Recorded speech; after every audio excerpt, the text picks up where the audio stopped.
Justified in questions.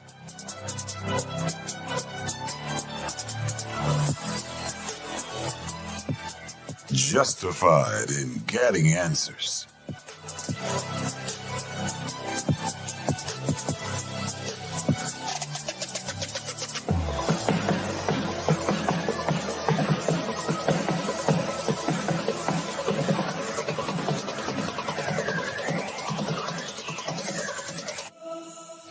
Matt Palumbo and Booker Scott are justified. This is the PB&J Podcast.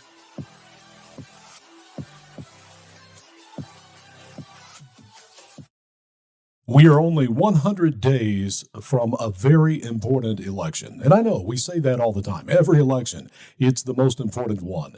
But when you look around the landscape and you see the Democrat Socialists of America making a big play in elections lately, you have to consider that this is pretty important. And my question is, what is the Republican messaging? What have the Republicans done in either chamber of Congress? I think it's a fair question. Have they done enough to get your vote? Have they done enough to get you to go vote, which is probably more important than anything? Those are some of the questions we're going to get into here in this hour. Plus, Representative Cory Mills, a Republican from Florida, is possibly under investigation by the Department of Justice.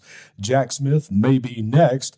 And the White House Correspondents' Dinner was Friday night, and that's where we're going to start this hour. I'm Booker Scott.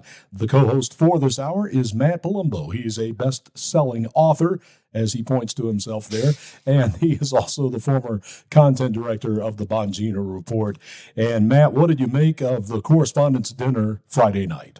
Well, you told me it would put me to sleep, so I went in with low expectations. I watched part of it this morning, and I only really watched the Trump segment, and it was definitely a more toned down version of Trump. He actually indicated at the start that his initial speech, and I'm assuming this is the speech he was going to give, during the first, during the dinner that ended up getting canceled due to the attempted shooting, that speech was going to be him ripping everyone and going nuclear, which I would love to at least be able to read, if not see him reenact in some capacity. But it looks like that speech got axed. He decided to do a much more toned down version, which, I guess you could argue is the right thing to do, given, they all potentially survived a massacre together.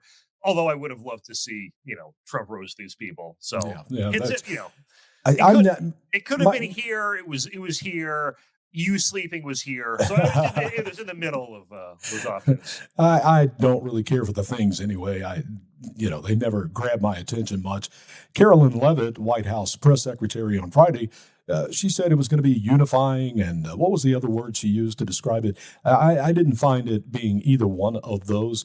I thought it was sort of flat. I think Donald Trump stayed on script a lot, which I think, one of his strengths is, his sense of humor. And you didn't see that a lot, and I think the timing on some of some of the jokes was a little bit off, and I don't even know that he had read it beforehand, is sort of the way that I took it. But let's watch this clip together and watch it. She's a wonderful woman. Hilarious. Okay, well, let's try it a different way. Let's try this. I have all of the press here in one place. I have to say that we're having an amazing load of accomplishments that the media never talks about. For example, under my administration, a once feared and powerful regime that relentlessly attacked America has finally been toppled. Their former leaders have been removed, and they're now being run by a gay dictator facing internal divisions. But I, for one, wish Barry Weiss all the best at CBS News. She's a wonderful woman. And that was good. Yeah, it was a good joke. And I think the timing was off on some of them, and maybe that was an example of it there. Barry Weiss, for those of you that don't know, she is leading CBS News now, and she was one of the 3 reporters of the Twitter files back in 2022. You had Barry Weiss, who is a female, by the way, and you had Michael Schellenberger and Matt Taibbi were the 3 that brought us the Twitter files. But overall, I thought I had no expectations, really. It was what it was, and to me, it just wasn't very entertaining. That's me. I don't know. Maybe you'll find it different as you watch it later, Matt. I like it. You liked it. I'm 20, 30 minutes through it. It's been an hour long. Trump spoke for. I think it's worth watching. Okay. All right. Well, we have difference of opinions sometimes, and that's okay. Let's go to the messaging of the Republicans. Maybe we'll have a difference of opinion here. The Republicans, it seems like the MAGA base is frustrated with the fact that Congress has not codified much of Donald Trump's programs and many of the things that he wanted. He's doing everything with executive orders. But what are the Republicans selling here? We see the Democrat Socialist of America doing well in elections. And, what are they offering? Well, they're offering free things. And you and I know that in the long term, socialism doesn't work. We know how the story ends. But at least they're offering something. I don't hear anything at all from the Republicans. Are you? And are they giving you a reason to go vote for them or just go vote? No, but I will vote for them anyway. Yeah, of course. I've seen the alternative. We are well positioned in that, and I've joked in the past, this is almost like a metaphor for our difference in governance, in that the RNC has over $100 million in cash on hand. The Democrats have negative $3 million. And yet I do feel like I am seeing their messaging and their narratives more than our own side. I'm from New Jersey. I cannot tell you what the NJ GOP does other than be, controlled opposition or managed decline. Like, that party is run by the Chris Christie wing of the party. But at the national level, it's more Trumpy people, and you'd expect them to be doing more. I guess to be fair, $100 million is less than 30 cents per American. So it's less impressive in that light, but it's still an enormous amount of money. And it just doesn't feel like much is getting done. That being said, and I guess this is more of a flaw in our human psychology, people are very forgetful very quickly. In that, Trump securing the border is a historic achievement. It's the only time it's really ever been done. And we've been told for decades it can't be done, or we need to do it in conjunction with so-called common sense immigration reform that always gives the left exactly what they want. And it turns out, no, you actually totally can just close down the border. And that is, Trump has probably prevented, if they were entering the country at Biden levels, a couple million illegals from entering the country. Like, we like to talk about how they're not getting deported fast enough, but we're at least not adding to the total, to the 200 millions a year. And that is an achievement. But it's one of those things where it's a one-time thing. You do it, the problem is fixed, and then people just kind of forget. It becomes the status quo, as opposed to, thank God, 10,000 illegals, 20,000 illegals didn't enter this week. So it depends how you view it. Is it this thing where every week we go, hey, 20,000 didn't come in this week that would have come in? Or is it just kind of like, all right, this is fixed. What else are you going to do for us? I think the Republicans are missing some other opportunities, too, with the things that they did with the big, beautiful bill and making those tax cuts permanent. That would have affected people's pocketbooks for a long time. It would have been the largest tax increase in American history had they not done that. And it's really not being spun that way. They're spinning it, the fact that every tax refund this year was about 11% higher, from $3,100 to $3,400. People got $300, no tax on tips, no tax on Social Security, and no tax on overtime. So those were three big things in the big, beautiful bill. Actually, four, if you include the tax cut that they made permanent.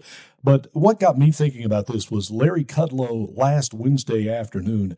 He had Republican Senator from Oklahoma, James Lankford, on, and they're friendly, they're friends, and he sort of went after him. And I agree with Larry Kudlow. I like him. I watch him a lot. Listen to this. We'll watch this together. You have to bear the brunt of that opening, but I'm telling you, right now, you, the leadership in both houses, are bungling everything, sir. I say that with all due respect, and we are personal friends. It's not, but you're bungling everything. Nothing is getting done. Your messaging is non-existent. You've lost your swag, your swagger, your riz, or whatever the young people say. No one knows what the heck you're doing, sir. Matt, I think that Larry Kudlow saying this means something, because he was in the first Trump administration, and he usually is a big cheerleader for Trump and the Republicans. But he's going after James Lankford right here. Well, he lost his riz. There's no aura about him. Let's see how. Good vocab term there. Yeah, well, You're learning. Yeah, I am. I'm trying. I have a teenage daughter. Let's see how James Lankford responds to that. They had no idea. Yeah, you're welcome. And this is part of the challenge we've got with all of our media friends out there that continue to be able to beat up on Republicans and say Republicans are all the problem. But apparently the socialist Democrats in New York City, they seem to be perfect because most conservative media right now is beating up on Republicans and just ignoring the socialists who are running rampant all over the country. So I look back on what happened with the One Big Beautiful Bill. Look at the housing bill we just passed. There's a lot of things that are going on that are good, and I understand. Nobody has attacked Mondami more than I have, for heaven's sake. I wasn't saying that just about you. I was saying that isn't the point. This is the challenge that we're up against. What right is now. it that your policy is? Senator Lankford, my friend, what is your policy? Where are the tax cuts? Where are the spending cuts? Where's the waste, fraud, and corruption reduction? Where is all of that? Where is the reconciliation bill? Where's the straight talk and messaging for the midterm? I think it's an excellent question, Matt. Where is the straight talk? What is the messaging from the Republicans? I can't figure it out. And I'm not sure why the Republicans seem so discombobulated. That's the way they appear to me. Well, to Lankford's comment, if conservative media is attacking conservatives, it's from a perspective of we're on your side and you're not doing enough for us. It's not coming from it's not a low blow. It should be viewed as constructive criticism. And when he says, the Democratic Socialists aren't taking any heat from the right, that is just factually inaccurate. In fact, if you are a conservative with a writing quota every day, the Democratic Socialist types it's just like a free gift to you. It's no matter what, every single day they'll say something completely crazy that you can go and cover. And they get a lot of coverage, everything that what was the one? Duvalier and then Valdez. All their crazy comments have gotten media coverage. Fox has been on them. Newsmax, we've covered them. I don't know who he's talking about is ignoring these people. Mondami gets blasted every day by our side. So it's just not true. And also, too, all the Democratic Socialists that just won elections recently in New York are not yet in office. So, yes, once they're in office, they'll also get criticized more. But the framing is just incorrect there. And he should, sort of take the hint of all the people that are on his side or criticizing him. But what are the Republicans going to do? I mean, nothing. We have $40 trillion in debt. We have a Social Security that is insolvent in 2034, I believe. And, we're continuing to spend more money than we have, from $7 trillion to $4.5 trillion in a budget from 2019 to today. And the Republicans aren't offering anything like a deficit reduction in spending, which would be great if they would include that in the reconciliation. And let's get to the reconciliation, because I don't hear anything from the Republicans talking about passing this before September 30th. If they don't pass it by September 30th, the government's going to shut down October 1st, and the Democrats are going to leave it that way. This past week, on Tuesday, the House of Representatives passed a continuing resolution. What good is that going to do? It's been done for one reason, and that is for political messaging. They know that this continuing resolution is never going to pass in the Senate.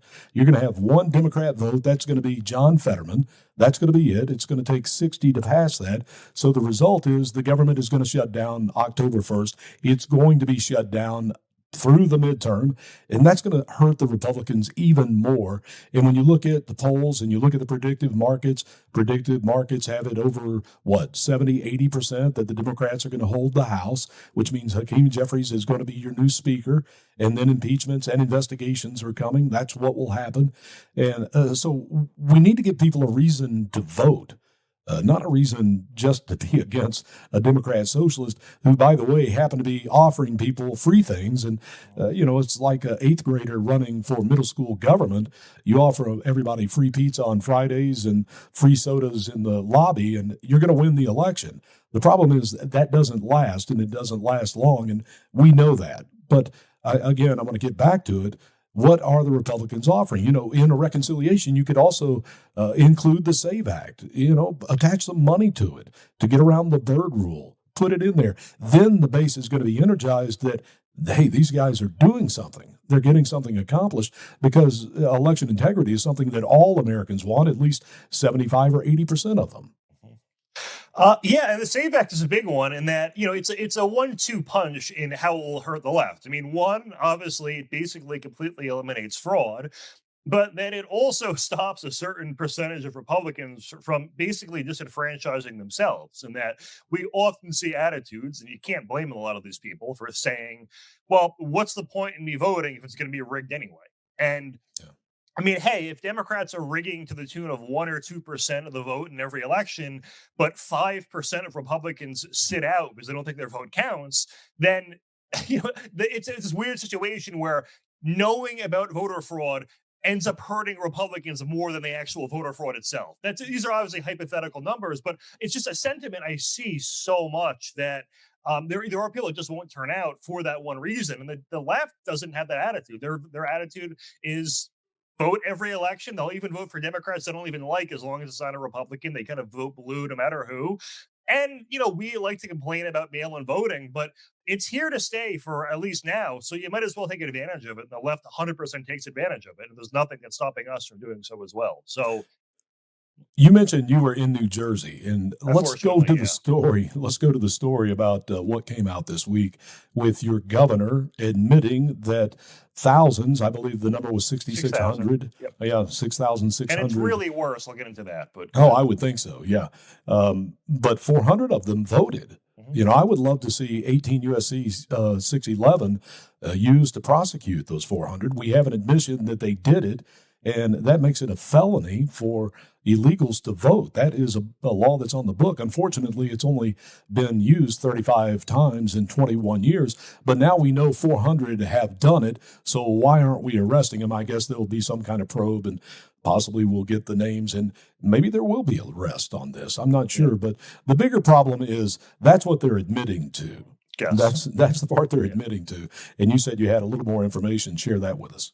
Well, the argument is always, the argument from the left on voter fraud is, we only have 30 documented cases per year. And it's like, well, that's because you don't look for it. So you don't look for it. Then you go, look, we only saw 30 cases. Well, we have more than 10 times that right here. But I should explain how this happened, or what the governor is claiming happened is that they went to get a driver's license. In New Jersey, illegals can get driver's licenses because we're insane in the state.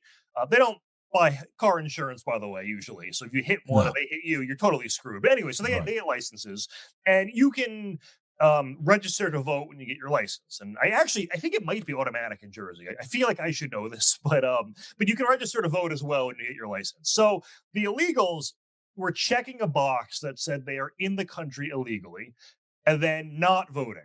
And we're told some software glitch flipped 6,600 of these people as voters. Now, it's a little weird these people would know they're registered to vote if it happened by accident. And I have seen some people dispute that this is how it happened and that Mickie Sherrill, our governor, is not being truthful. But it understates the problem because, as I just said, you can register to vote when you get your license. Now, suppose you're an illegal alien and you don't check the box saying you're here illegally, and then you say you want to register to vote.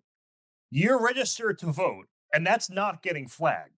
So that probably is happening to the tens, if not hundreds of thousands of cases, but those are not the ones getting flagged. It's just the ones who said who admitted to it and then get registered to vote. So, it's got to be far worse than what they're saying. Possibly the tip of the iceberg is what you're saying. And Governor Mickie Sherrill, she claims that it was a glitch. It was just a glitch. John Solomon of Just the News has been pulled into the White House. He is coordinating all of this. If you remember the declassified speech that Donald Trump gave a couple of weeks ago on a Thursday night, well, John Solomon is the one that is working behind the scenes for the White House now.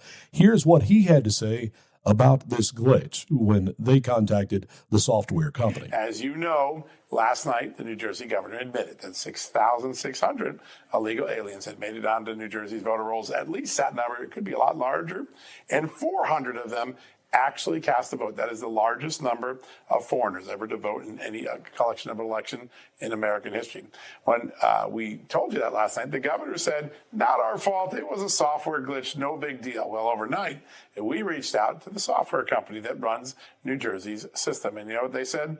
There's no software glitch at all. The state of New Jersey knew they were putting non-citizens, i.e. foreigners, onto the voter rolls. It is the state's responsibility to determine who is eligible to vote and who's not. The software had it marked right. That is a major contradiction. And just a little while ago, the Assistant Attorney General for Civil Rights in the U.S. Justice Department, Harmeet Dillon, announced that there is an investigation of New Jersey now into whether they knowingly. So it wasn't a glitch. The That's what I was. That's what I the was software referencing. company told them. Yeah. That's what I was referencing, but I think I misremembered it as like a tech expert, not the company itself saying, no, that's not what happens. That obviously helps our case quite a bit more. But Yeah. I mean, that makes sense. I do wonder, though, what her motivation was in admitting it. It was some conservative going to expose it and they're trying to get out ahead of it or something. Because Yeah, you they would think did so. admit it, but they lied about why it happened. So Yeah. weird. So we'll see what happens here. But it's another reason why the SAVE Act is important and why it should be included in that reconciliation bill that must be passed before September 30th. Let's go back to an old clip here. This is going to be Barack Obama from 2016. Listen to what he says about going to go vote, whether you're legal or illegal. If you want to vote and you show up at your polling place, they can't stop you from voting. They can't stop you from voting. If people want to know how to vote, then you can go to iwillvote.com. The fact of the matter is that we give our power away all the time. You know, we tell ourselves, oh, it's hard, it's not going to matter, it's not going to count. And the powers that be, they're counting on us giving our power away. Many of the millennials, dreamers, undocumented citizens, and I call them citizens because they contribute to this country. So that was talking more about the DACA people, but it's obvious what the Democrats have been doing for a very long time. They get the illegals into this country, they get them to go vote, and Donald Trump and 80% of the country, Republicans, Democrats, independents, it doesn't matter. We all want our elections secure, especially when it comes to federal elections. I don't know why this has been so difficult. Yeah, and we should have some expectations and preface this by saying it does not mean Republicans are going to win every single election. Like, we're not taking back San Francisco anytime soon, but we do know for a fact, or I would say it's probably a fact, it is going to help us in that Alyssa Slotkin basically made a comment with the past few months to that effect of, we're not going to win elections if the SAVE Act gets passed. And obviously they would still win some, but it was an interesting admission that they're well aware of the fact that fraud is pretty much entirely in one direction in this country. Let's go to another video here. We'll continue to talk about elections and secure elections and the SAVE Act. The DOJ is conducting an active ongoing criminal investigation. Wrong video. Let's go to this one. This is And Donald. finally, we have to pass the Save America Act to defend American elections.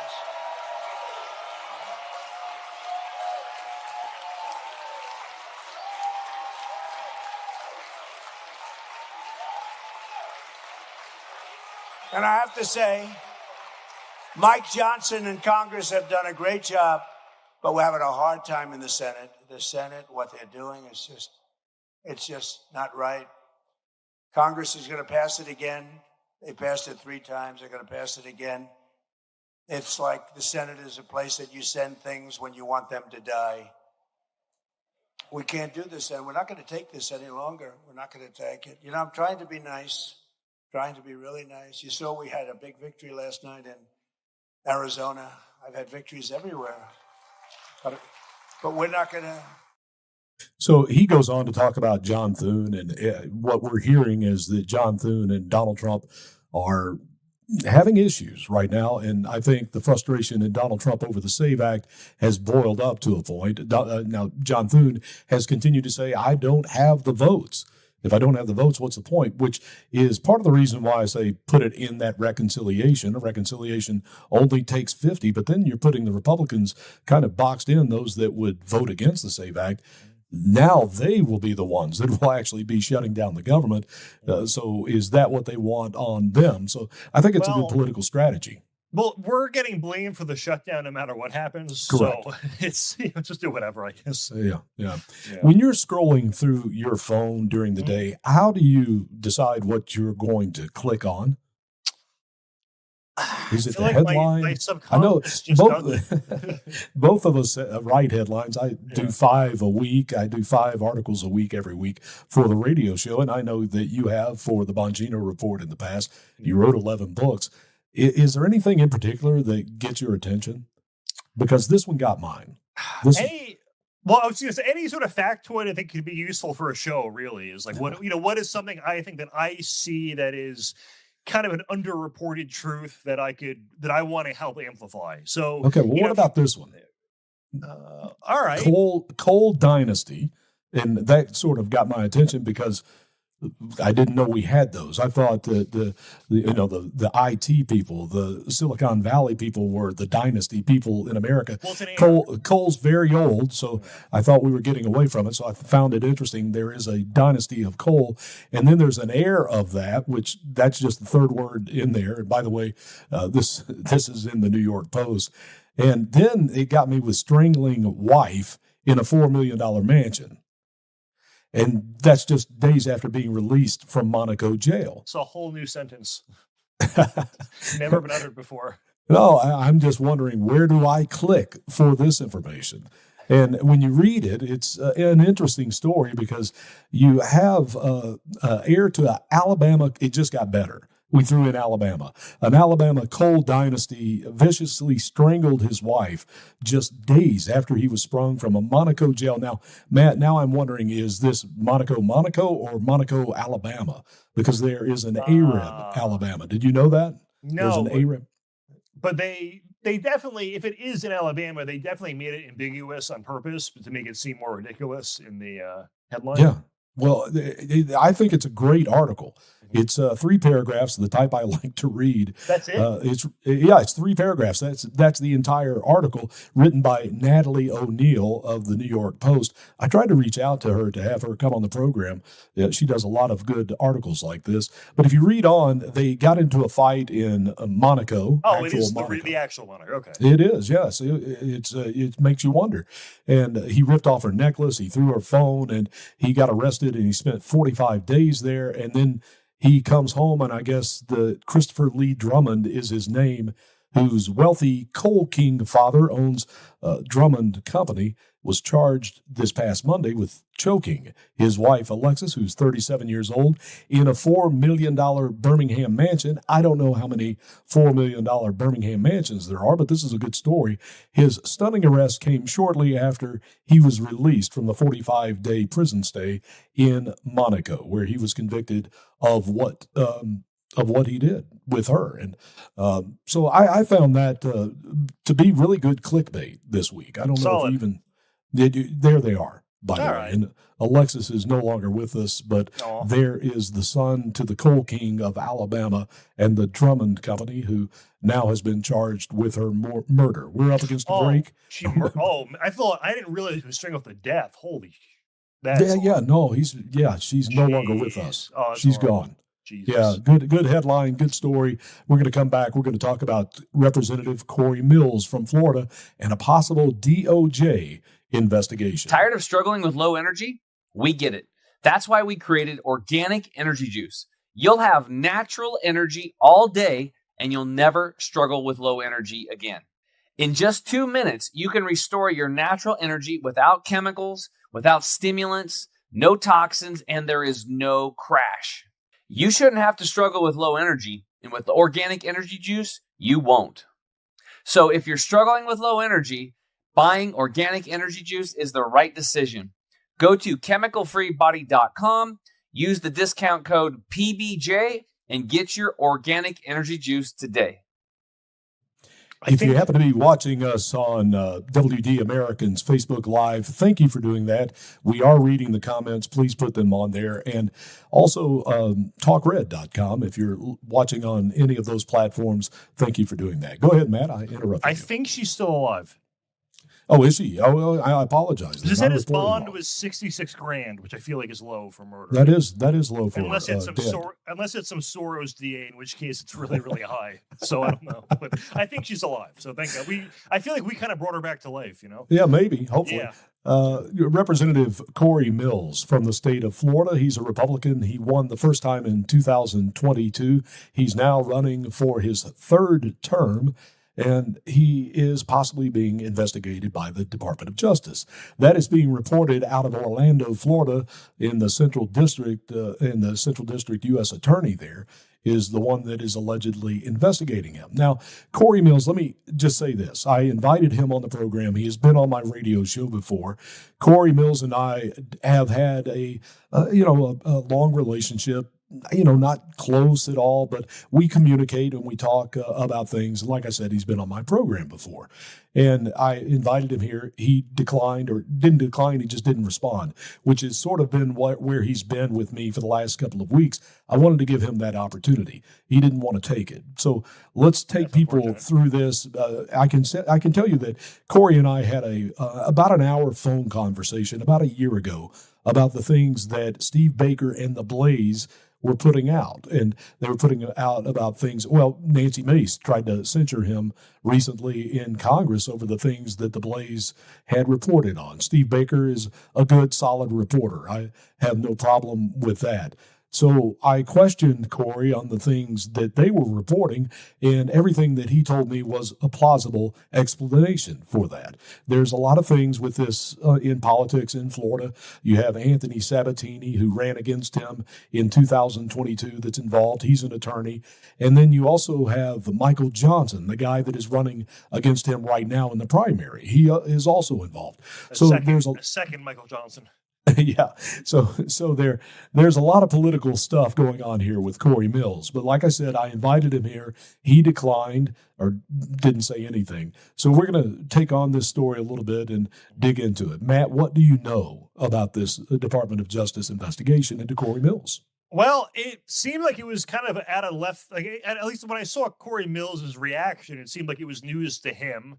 And from that, I'm not really sure. I didn't see very many specifics when I saw the story for the first time, at least a few days ago. But if there's anything new in the past few days, he's being investigated by the House Ethics, but I don't know really what that means. It really never turns into anything. But you have the situation that happened in February 2025 with a girlfriend in a Washington, D.C. lobby where evidently she claimed that he struck her. He denied that. The police did not arrest him. Muriel Bowser, the mayor, she got involved with it. And you would think politically, if there was anything there, they would have arrested him, but they didn't. And then his girlfriend in New Smyrna Beach, Florida, she brought up civil charges against him for extortion. So those are some of the things politically that are going on. But I don't know that we know about what the DOJ is doing. And as you said, Cory Mills acts as if he doesn't know either. Yeah. Here's Cory Mills' response to this reporting. Well, I think that this is more about political opposition making up lies. Again, the DOJ and the FBI has never confirmed that any such investigation exists. No one's actually even come forward to speak with us about it. I've never been approached by neither the DOJ or the FBI at any point in time. And again, if there was such an investigation, obviously I would cooperate, as I have nothing to hide. But the reality is, when you hear things like, a single source says, it was interesting that a lot of these different reportings always talk about how a single source close to the matters. So if you're close to the matters, you should have the details. But then when they would ask, what was the investigation about? They said, well, we don't know the details of what the investigation is. You can kind of see that they claim that there was a single phone call made a year ago to someone, again, undisclosed, about a call by the FBI with no context. That was a year ago. When you wait until 4 weeks before a primary to try and say a source claims, and we've never been approached by either of the Department of Justice or FBI, and it's 4 weeks out from the primary, I think that we can see that this is more about political propagandized lawfare than it is actual facts. Matt, what do you think? Is there smoke? There obviously smoke. Is there fire here? Well, One of the great lessons of the first Trump term was that when you see sources say, or a source with information related to the matter, it somehow can mean just the opposite. It's really just not, it's something we should take with a grain of salt. So, my answer would be, regardless of how this does end up playing out, like, you need evidence, you need charges, you need to prove it. And if one person accuses him, if a million people accuse him, to me, all that matters is what you can actually prove. So, it's unfortunate we didn't get to talk to him today, but maybe, in the future or something, we'll get to ask him a bunch of questions. Oh, yeah. Well, I think he would come on the program anytime as long as we stay away from this stuff. Okay. Well, if we wanted to talk about legislation, he would be here in a heartbeat. But we got to lure him. We have to lure him under false pretenses. No, we couldn't. I'm kidding. Now we're going to play this video that I played for you a couple of minutes ago. The wrong one. This is Speaker Mike Johnson talking about these allegations against Cory Mills. The DOJ is conducting an active, ongoing criminal investigation into Congressman Cory Mills. I'm curious what your comment is on that, and do you believe he should continue to run for re-election? I won't comment on it, because if that's true, I haven't heard that, and if it is true, I wouldn't. That's a legal matter. Cory's been a good, very productive member of Congress. He's up for re-election.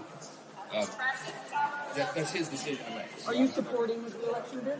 I have been, of course. Yeah, he's been a very productive member, great team member, and that's what we do here. We make sure our incumbents are re-elected. And what do you make of these ongoing allegations? I don't know. I mean, there's all sorts of rumors all around, but I don't know. I haven't. And I think right now that's what all of this is, Matt. Rumors. Until we know. Cory said that he hasn't been informed by the Department of Justice or anyone else. And I don't know that they would if they're going to, if they show up with an indictment, they're going to arrest you. Who knows?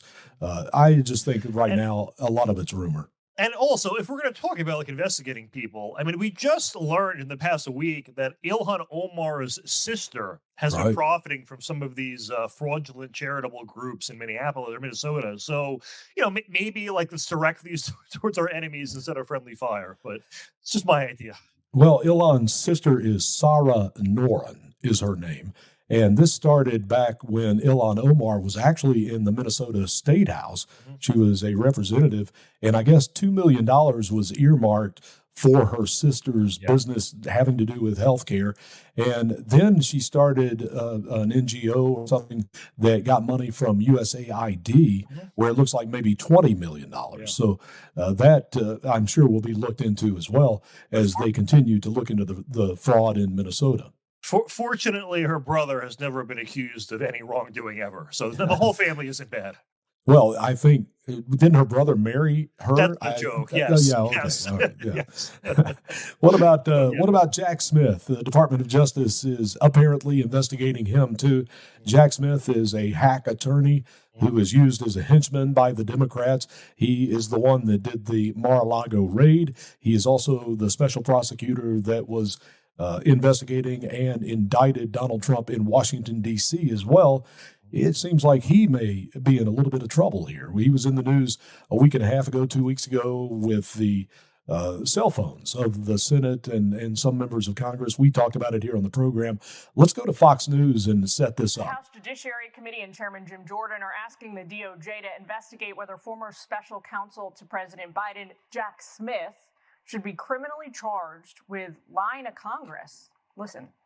When you ask the special counsel handpicked by the Garland Biden Justice Department to go after President Trump, Mr. Jack Smith, Mr. Prosecutor, worked at The Hague, all this, when you ask him, did you get contents of members of Congress's communications, and he says no, that is not telling the truth, because in fact he did. We think it's pretty darn clear from his deposition, from his public testimony, that he misled Congress, and 18 U.S.C. 1001 says you cannot do that. That's why we referred him. Justice Correspondent. Now, Jim Jordan has made many criminal referrals through the years, and not one of them yet. Anywhere. Yeah. Hopefully this is one that goes somewhere. Jack Smith clearly perjured himself. I have that video, but go ahead and comment on that piece, and then we'll go to the perjury. Well, if it's Jim Jordan, we're getting some very well-written, strongly worded letters, so that'll really help us out. But him and God bless Lindsey Graham with the strongly worded letters. Yes, but rest in peace. With Jack Smith, I would just say throw everything at him, even if it's nonsense, because that was the strategy against Trump. It was every case was total BS. They all collapsed, under the slightest bit of scrutiny. So I don't know, if you're going to dish it out, you should have to take it as well. Yeah. We're going to have a conversation here in just a couple of minutes about the 2028 presidential race. We see the Democrats' new polling coming out with AOC ahead in that, which is bizarre to me. But what about the Republican side? Who are you thinking about? We're going to talk about that in a minute. But let's go to this Jack Smith perjury. This was him under oath in a hearing, and listen to how he responded to the question. Did the toll records that you requested from the senators, did they include the content of the phone calls? No. Did the records that you requested, the toll records from the members of Congress, include the content of text messages? No. Can you explain for us on the record? And that's clearly a lie. We now know that he had all the information. He had the text messages. He had the phone information. He had the phone calls, the transcript of the phone calls. So he clearly lied, and he should be arrested and put in jail. There's nothing to discuss here. And again, he's a hack attorney. Allegedly, he lied is what we're supposed to say, but clearly he lied, right? Yep. Yeah, I mean, I guess he could try to sue us for slandering him, but I think the discovery would not be kind to him. So I guess whatever. We can just play that video. Exactly. Yeah, I mean, Steve Bannon got 6 months? Was it either 3 or 6 months just for defying a subpoena, and it was over some total. Peter Navarro was another one. Yeah, Peter Navarro as well. So they should have to. We should do the same to them. What about California Prop 39? California has propositions for everything that they put on the ballot. But this is the Attorney General in California. We were talking earlier this hour about election fraud and rigging elections and things like that. Well, this is sort of what California is trying to make legal here. I'm going to go to this video, set this up, and then, Matt, I want you to come out of this and talk about this Prop 39 in California. Considering a lawsuit against the state's Democratic Attorney General. They say Rob Bonta has rewritten a ballot description for a voter ID initiative in a way designed to sway voters. Senior national correspondent William Lajeunesse takes a look from Los Angeles. This initiative will now appear on the November 2026 ballot. More than 1 million Californians signed petitions putting voter ID on the ballot. But what voters see and what they signed are different. It is to make people confused and to work and undermine the election process. Supporters say State Attorney General Rob Bonta stacked the deck against them. Here's why. The original title for Prop 39 said it establishes additional voter identification and citizenship verification requirements. Tuesday, the Attorney General changed it to prohibit citizens from voting unless they present government-issued identification. He is framing this as prohibits citizens from voting for a reason. He is framing this in the language in summary now that says bans mail-in ballots. Here's what he's talking about. And the thing is, the science of polling is such that little changes like that can make a huge difference in how something is interpreted, how something passes. I mean, there was actually a poll recently on favorability of different groups in America. And if you poll the term Democratic Socialist, it's 30 points underwater. If you poll the same group as Democratic Socialists of America, it's 19 points underwater, meaning and there's just an 11-point swing by adding the word America to a name. And, when it comes to ballots, if you are in an election where there's not really much name recognition and it's you versus someone else, just by being first on the ballot, you'll probably get 55 to 60% of the vote just because you're the first choice. So there's all these crazy little tweaks you can make to ballot design, to wording design, to how you frame things, and get radically different results, even if it was the same person making the decision, which is kind of crazy. So we'll see whether that passes or not and whether people even know what they're voting for. But again, another example of how Democrats try to, and I try not to use the word rig, but they are trying to stack the deck in their favor by doing these things. Just like in New Jersey, we covered that earlier in this hour. the same thing. There was no glitch, evidently. New Jersey knew exactly what they were doing when 6,600, and as we said, that's just the tip of the iceberg of illegals that got in there. What was that motor voter? Remember when motor voter was a big thing? And the Democrats really pushed that, and where you, through the DMV, you register to vote. And maybe that's the roots of that way back when motor voter was going on. Marco Rubio, how do you think he's doing as Secretary of State? I think he's fantastic. I'm not disappointed at all with Marco Rubio. What are your thoughts on him? He's the most improved player. It's always funny to look back at him and Trump debating back in 2015 and 2016 and the stuff they would throw at each other and all the insults and, seeing where they are today. It's kind of inspiring that they could work together and get so much done. So, no, I like Rubio a lot. It seems like, people always joke about how he does every job. It seems like he's basically like the de facto president of Venezuela at this point. He's like communicating with their Maduro's replacement daily, right, and dictating what to do. So he's running a country. He's running the State Department. He has like 15 other jobs we've all forgotten about. Very impressive resume. Yeah. Let's listen to a couple of clips of him from the Philippines this week. Here is the first one, and then we'll talk about that and play another one for you. Again, what the president put out on Thursday, that was the declassification of documents from our intelligence community. That's what he put out. He declassified intelligence assessments from our intelligence community. But your question was about communist influence. Yeah, the United States doesn't want to be a communist country. We're never going to be a communist country, and we're not going to allow communist influences to undermine our politics or our society. So I don't know what the inconsistency you're referring to is. It's very clear. Obviously we understand the Chinese system and other systems, but I can tell you our system doesn't want communism. And Matt, he's very charismatic. He's a great speaker, obviously a very smart person. And as you start looking at 2028, where are we going to put these two between J.D. Vance, Marco Rubio?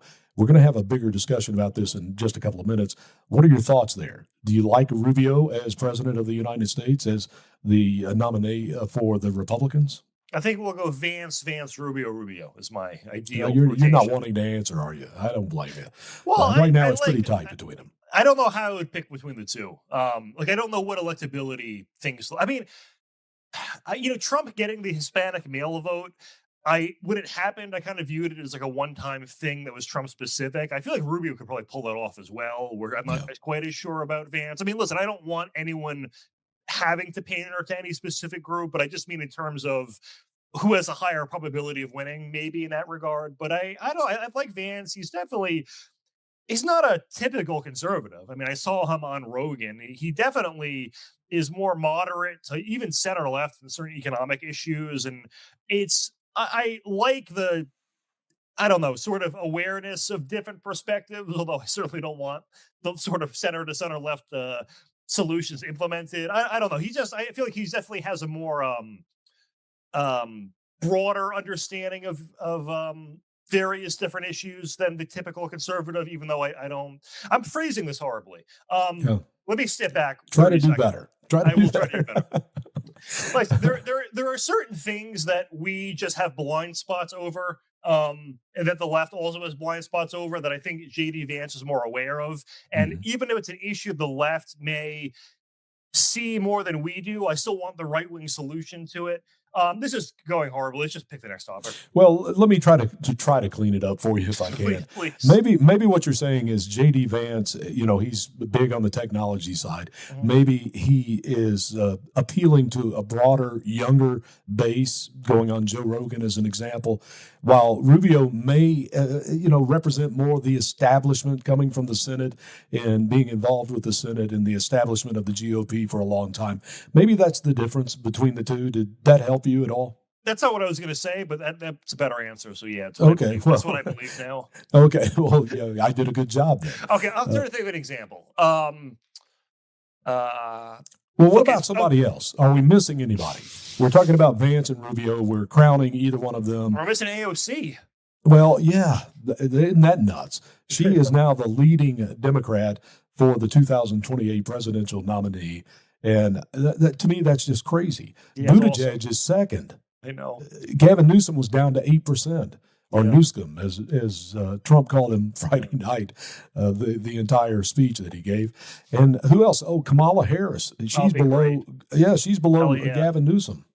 That'd be awesome. Please, Kamala.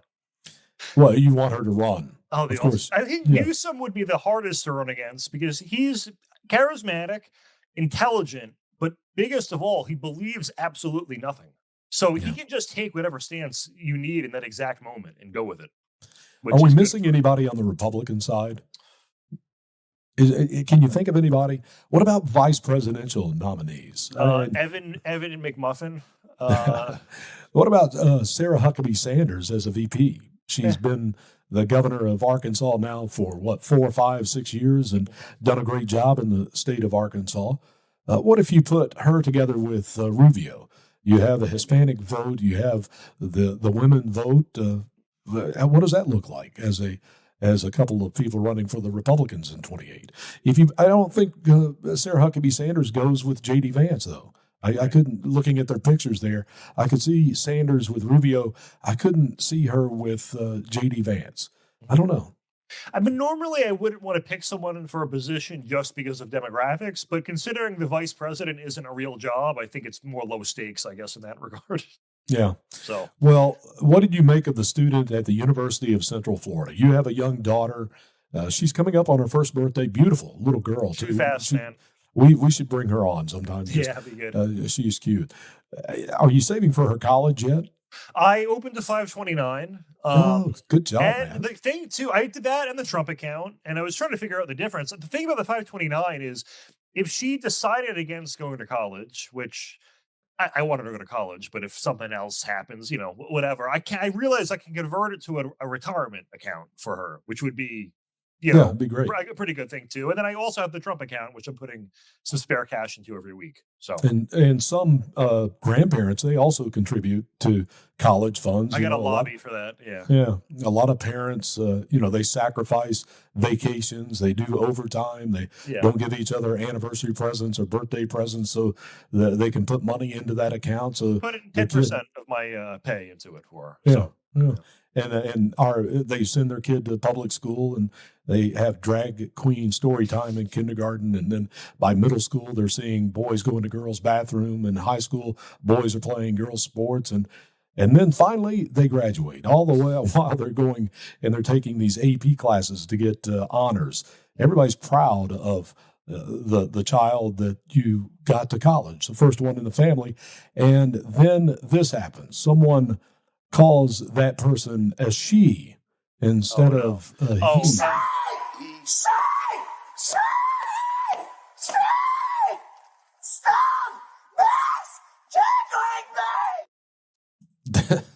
That's at the University of Central Florida. Unbelievable, the reaction. It's amazing because the clip's a year and a half old, which means there was some guy who was just requesting police body cam footage to fish through it for a story. And when he stumbled upon this, he was like, jackpot, this is going to be everywhere. So good for him. I can only imagine one of the grandparents being a very conservative person, watches Fox News all the time. Seeing this for the first time after contributing to that account to make sure that this kid goes to college. That's what he gets. And I've got a little more of this video, but I look at it and the reaction over these pronouns. And I've told you before, I suck at pronouns. Don't even get me started.